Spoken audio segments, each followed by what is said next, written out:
Nginamukele la esifunda khona amaphupho noma esicaza khona amaphupho. Mawukuthi uyaqala ungena kule channel ngicela ushaye subscribe phela ukuze uma ngibuya nenye video ungaphuthelwa. Noma ke uma uyibuka ku TikTok ushaye ufollow bese thatha inamba kwi bio sibhala ku WhatsApp ubuza iphupho. Namhlanje ke angikhulumi ngephupho, ngizokhuluma kodwa ngesichitho. Kodwa uma unephupho buza ku comment section ngizokutshela ukuthi isichitho siyini futhi ke izimpawu zaso zithini.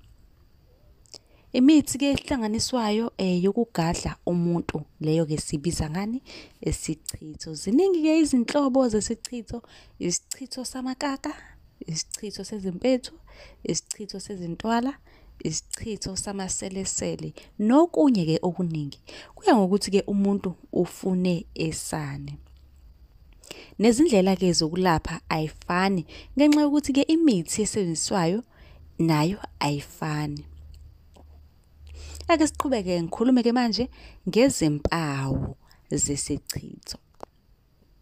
Ake nje ebusweni uyalunywa mawuthi nje uyazinwaya uthole ke izintwala. Lokho kubika ukuthi ke unesichitho. Ukuhanjwa ubukhuphe isichitho leso, uba nezinduna eziningi nje exakayo. Uvele ke unukelwe amasimba esithubeni noma ke umuntu eseduze kwakho akuzwe unuka wona. Umzimba wakho ke uvele unuke. Awuthandeki ke phakathi kwabantu banesidina. Isikhumba ke esishintshayo kube ngathi ke ushile. Ziningi ke izimpawu zesichitho.